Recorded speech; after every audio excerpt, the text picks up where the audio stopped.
5월 6일 목요일 새벽입니다. 다 같이 사도신경으로 신앙 고백하시겠습니다. 나는 전능하신 아버지 하나님 천지의 창조주를 믿습니다. 나는 그의 유일하신 아들 우리 주 예수 그리스도를 믿습니다. 그는 성령으로 잉태되어 동정녀 마리아에게서 나시고 본디오 빌라도에게 고난을 받아 십자가에 못 박혀 죽으시고 장사된 지 사흘 만에 죽은 자 가운데서 다시 살아나셨으며 하늘에 오르시어 전능하신 아버지 하나님 우편에 앉아 계시다가 거기로부터 살아있는 자와 죽은 자를 심판하러 오십니다. 나는 성령을 믿으며 거룩한 공교회와 성도의 교제와 죄를 용서받는 것과 몸의 부활과 영생을 믿습니다. 아멘. 다 함께 찬송가 212장 겸손히 주를 섬길 때 찬양하시겠습니다.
성경 말씀은 구약 성경 잠언 3장입니다.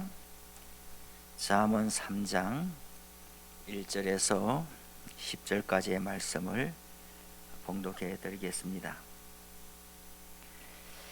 내 아들아, 나의 법을 잊어버리지 말고 네 마음으로 나의 명령을 지키라.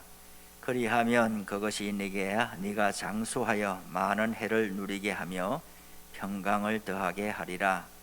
인자와 진리가 네게서 떠나지 말게 하고 그것을 네 목에 매며 네 마음판에 새기라. 그리하면 네가 하나님과 사람 앞에서 은총과 귀중히 여김을 받으리라. 너는 마음을 다하여 여호와를 신뢰하고 네 명철을 의지하지 말라.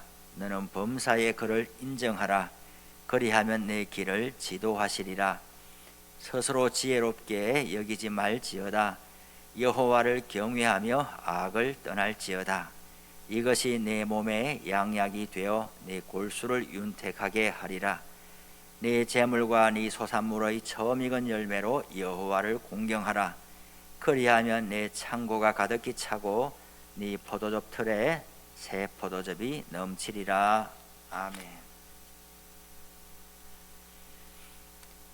출애굽기가 끝나고 잠언으로 매일 성경 묵상을 하게 되었습니다. 벌써 3장까지 왔는데요. 잠언은 다른 내러티브 형식으로 되어 있는 성경과는 다르게 한 구절 한 구절 경구 형식으로 되어 있습니다. 그래서 앞뒤 맥락을 살피기가 좀 어렵다는 면이 있는 것이죠. 잠언은 믿는 사람이나 믿지 않는 사람이나 참 좋아합니다. 마치 어떤 사람은 잠언을 처세술의 교훈으로 사용하는 사람들도 있고 또 일반 교훈으로 생각하는 사람들도 있지요. 그러나 우리가 잠언을 묵상해 가게 될 때에 이 잠언은 또한 성경 66권 중에 한 권이고 구약의 지혜서의 한 부분이라는 것을 먼저 알 필요가 있습니다. 그러므로 잠언에 나와 있는 앞뒤 맥락을 살피기가 어려운 이 경구로 되어 있는 내용들을 하나하나 낱낱이 교훈으로 받아들이는 것은 조심스러울 면이 있다는 겁니다. 예를 들어서 자녀에게 초다를 아끼지 말라, 자녀의 훈계를 위해서 매를 대도 된다, 이 부분을 읽고서 성경에 나와 있으니까 아이를 때리도 되느냐? 어떻게들 생각하십니까?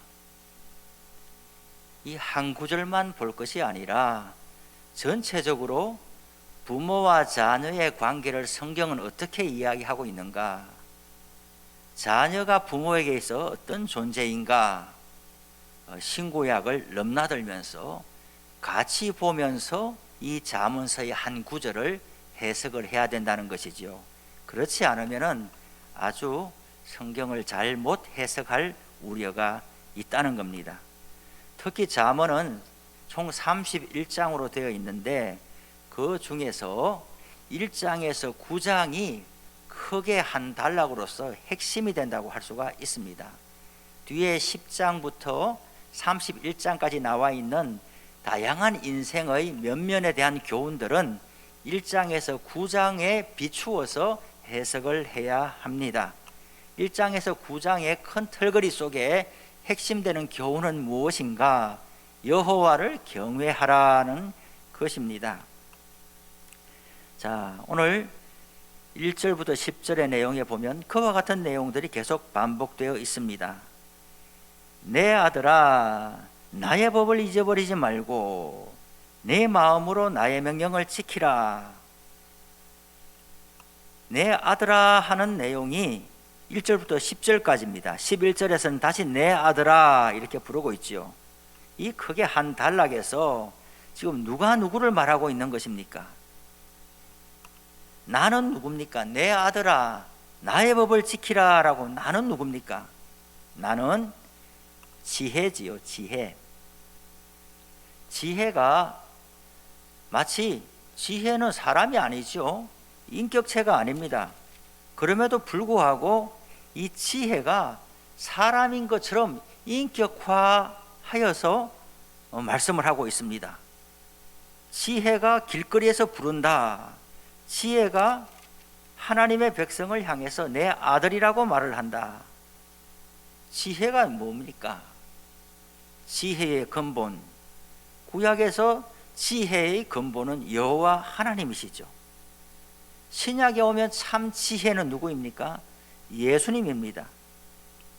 지혜를 인격화해서 교훈 형식으로 빌려서 말하고 있지만 이것은 또한 하나님께서 하나님의 백성들에게 하시는 말씀이라고 볼 수 있습니다. 내 아들아, 나의 법을 잊어버리지 말고 네 마음으로 나의 명령을 지키라. 하나님의 법과 하나님의 명령을 지키면 그것이 네가 장수하여 많은 해를 누리게 하며 평강을 더하게 하리라. 장수하는 것이 모든 사람들이 꿈꾸는 것이죠. 오래 사는 거, 죽고 싶지 않은 거, 이런 것은 모든 사람의 꿈입니다. 그런데 그것이 어디에 있는가? 여호와 하나님의 말씀을 잘 준행하는 데에 그 길이 있다라는 것입니다. 단순히 육체적으로 오래 산다는 것, 이것만이 축복이냐 우리는 생각해 보게 되는 것이죠. 성경에서 말하는 장수라고 하는 것은 단순히 육체의 생명의 연한이 긴 것을 이야기하느냐? 아닙니다. 하나님과 샬롬, 평강의 관계, 하나님과 평화의 관계를 누리면서 주변 사람들과도 평화 샬롬을 누리면서 살아가는 그 상태가 오래 지속되는 것을 장수의 복이라고 말할 수가 있습니다. 이어지는 내용에 보면 인자와 진리가 네게서 떠나지 말게 하고 그것을 네 목에 매며 네 마음판에 새기라. 인자와 진리는 무엇입니까? 인자, 헤세드, 은혜, 사랑, 이런 말로 다양하게 성경에서는 번역이 되고 있습니다. 에메트, 진리, 진실, 인자와 진실을 꼭 붙들어라. 그것을 네 목에 메고 마음판에 새겨서 너하고 너의 인생과 분리되지 않게 하라 라고 하는데, 이 인자와 진리는 하나님의 성품입니다. 하나님이 어떤 분이신가를 말할 때에 이스라엘 백성들, 하나님의 백성들과의 관계에 있어서 나는 인자하고 진실하다라고 하나님은 말씀해 주시는데, 하나님의 백성들은 하나님의 법을 배우면서 하나님의 성품을 닮아가는 것이죠. 그래서 하나님의 백성들은 이러한 하나님의 성품이 그들의 삶에 드러나는 것이 자연스러운 일입니다. 그렇기 때문에 4절에서는 이렇게 말합니다. 그리하면 내가 하나님과 사람 앞에서 은총과 귀중히 여김을 받으리라. 예수님도 어린 시절을 누가복음에서 이야기할 때에 하나님과 사람 앞에서 더욱 사랑스러워 가시더라라는 대목이 있는데, 우리 사람에게 기대할 수 있는 가장 큰 복이 뭐겠습니까? 하나님 앞에서, 사람 앞에서 은총과 귀중히 여김을 받는다면 이것보다 더 큰 기쁨이 어디 있겠습니까? 그것이 바로 하나님의 성품을 닮아가게 되면 사람들 앞에서도 귀하게 여김을 받는다라는 것입니다. 그리고 7절에 가면 이런 말씀이 있습니다. 스스로 지혜롭게 여기지 말지어다. 여호와를 경외하며 악을 떠날지어다. 이것이 네 몸의 양약이 되어 네 골수를 윤택하게 하리라. 스스로 지혜롭게 여기지 말라. 똑똑하게 자신을 그렇게 너무 생각하지 말라. 자신을 너무 믿지 말라. 자신이 결정한 것, 자신이 생각한 것, 자신이 확신하는 것, 그것이 꼭 맞지 않을 수도 있는 거예요. 인간의 한계가 있는 것이죠. 인간은 오류 가능성이 있는 것이죠. 그것은 믿음의 영역에서도 마찬가지예요. 우리는 출애굽기 말씀을 읽으면서 모세는 하나님으로부터 들은 말씀을 그대로 전했죠. 여호와께서 모세에게 이르시되, 모세가 들은 말씀을 모세가 또 바로에게 그대로 이야기하는 것이죠. 그런데 우리는 모세와 같은 사람이 되기가 어렵거든요.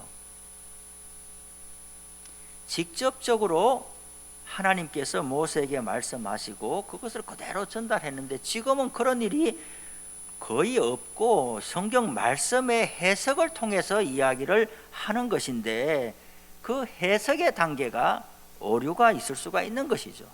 자기 경험, 자기 확신, 자기 세계관, 자기의 어떤 그런 지혜, 이런 것이 다 한데 아울러져서 성경을 보게 되는 것인데, 그러므로 늘 자신이 틀릴 수도 있다라는 것을 사실은 인정을 해야 하는데, 그것이 그렇게 어렵다는 이야기죠.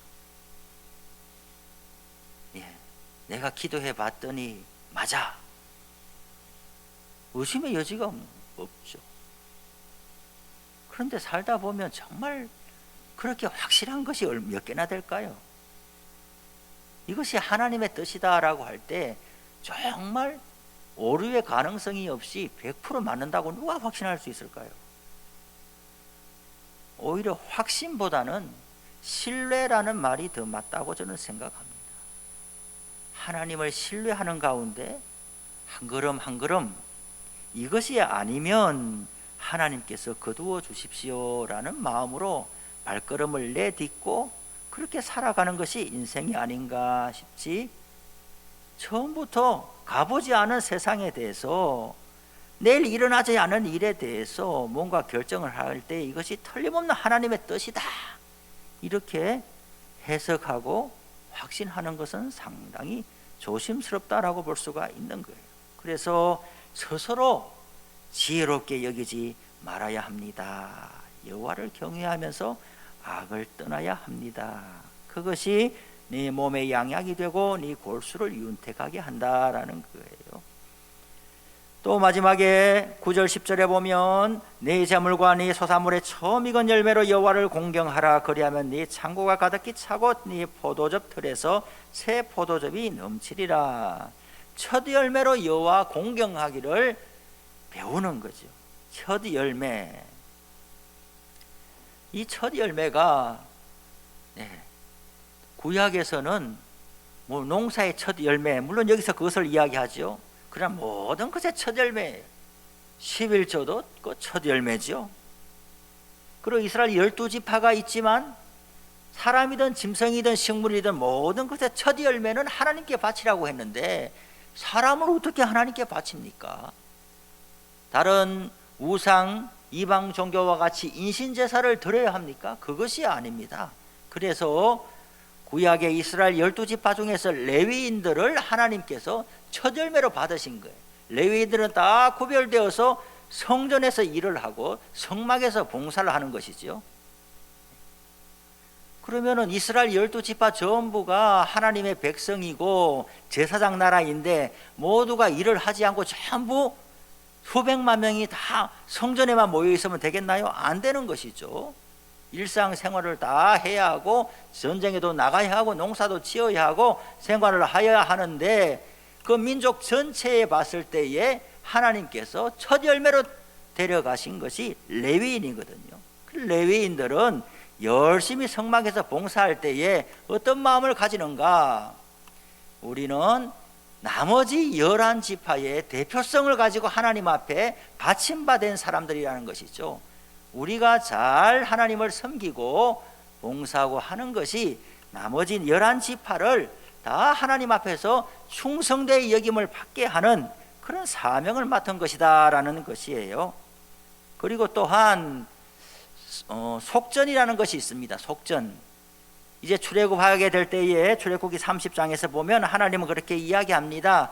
20세 이상의 남자들 싸움에 나갈 만한 하고 국가에서 그게 봉사할 만한 20세 이상의 사람들은 전부 반세겔의 속전을 내라 그랬어요. 하나님은 사람의 생명을 받지 않거든요. 그래서 반세겔의 속전을 다 성전에 내면 이것으로 자신을 하나님 앞에 각자 드린 것으로 하나님께서 간주하신다라는 거예요. 이 모든 것이 무엇을 의미합니까? 신앙생활은 아주 이렇게 우리의 삶에 구체적으로 다가온다는 거예요. 구체적으로 소산의 첫 열매도 드리고 시간의 첫 열매도 드리고 또 스스로 지혜롭게 여기지를 않고 늘 자신의 부족함과 오류 가능성을 늘 열어두고서 하나님 앞에 겸손하게 살아가는 것, 그리고 하나님의 성품을 닮아서 인자와 진리가 나의 삶에 나의 성품에 그대로 드러나도록 하면서 어디에서 이 땅에서 살아가는 것이 하나님과 사람 앞에서 은총과 귀중 여김을 받는 그런 길이 된다라는 것이죠. 이 아침에 우리 모두에게 이 잠언 말씀을 읽어 나가면서 여호와 경외하기를 배우고 임마누엘 하나님과 동행하기를 배우고 그리고 우리의 삶이 종교적인 담론, 추상적이고 영해된 그러한 삶으로 경도되지 않고 안팎이 모두가 함께 가는, 영과 육이 함께 가는 균형 있는 아름다운 그런 신앙생활이 되어야 할 줄로 압니다. 하늘의 뜻이 이 땅에서 이루어지도록 하는 것이 우리 믿는 사람들의 본분이고 하루의 삶이어야 한다라고 생각을 하는 것이죠. 이 말씀이 우리 모두에게 은혜가 되시기를 바랍니다. 기도하겠습니다. 하나님 아버지, 감사합니다. 오늘 이 아침에도 우리에게 생명을 주시고 또 하루를 시작할 수 있도록 은총을 주심을 감사합니다. 아버지여, 잠언서를 읽어 나갑니다. 부족한 우리들에게 하나님의 지혜를 공급하여 주시고, 아버지 하나님의 성품을 담게 하여 주시고, 우리의 손발로 행하는 모든 삶에 있어서 하나님의 영광을 드러내는 삶이 되게 하여 주시옵소서. 아버지여, 코로나 상황이 엄중하게 자꾸만 변해가고 있습니다. 아버지, 우리나라뿐만 아니라 이 세계 만 백성에게 영향을 미치는 팬데믹의 상황이 속히 해결되기를 원합니다. 일상으로 회복하게 하여 주시고, 아버지 하나님을 떠나갔던 심령들이 이러한 상황 가운데서 겸손한 마음이 되어서 하나님 앞에 돌아오게 하여 주시고, 우리 교회에 우리 믿는 사람들도 모두가 어렵고 불안해하는 이 시대에 주를 믿고 영생을 믿고 하나님을 믿는 가운데 의연함을 드러내게 하여 주시고, 아버지의 이 세상 사람들에게 저 믿는 사람들은 어떻게 처신하고 살아가나 하는 그런 시각 속에서 우리가 소망을 보여주는 복된 주의 백성들 다 되게 하여 주시고, 각 처수에서 오늘도 영상으로 예배에 참여하면서 여러 가지 기도 제목과 병중에 있는 성도들, 어려운 성도들의 간절한 기도를 응답하여 주시고, 오늘 하루도 밝은 해와 같이 하나님께서 저희들의 길을 인도하여 주시옵소서. 예수님의 이름으로 기도드리옵나이다. 아멘. 하늘에 계신 우리 아버지, 아버지의 이름을 거룩하게 하시며 아버지의 나라가 오게 하시며 아버지의 뜻이 하늘에서와 같이 땅에서도 이루어지게 하소서. 오늘 우리에게 일용할 양식을 주시고 우리가 우리에게 잘못한 사람을 용서하여 준 것 같이 우리 죄를 용서하여 주시고 우리를 시험에 빠지지 않게 하시고 악에서 구하소서. 나라와 권능과 영광이 영원히 아버지의 것입니다. 아멘. 각자 기도의 자리로 나가시기 바랍니다.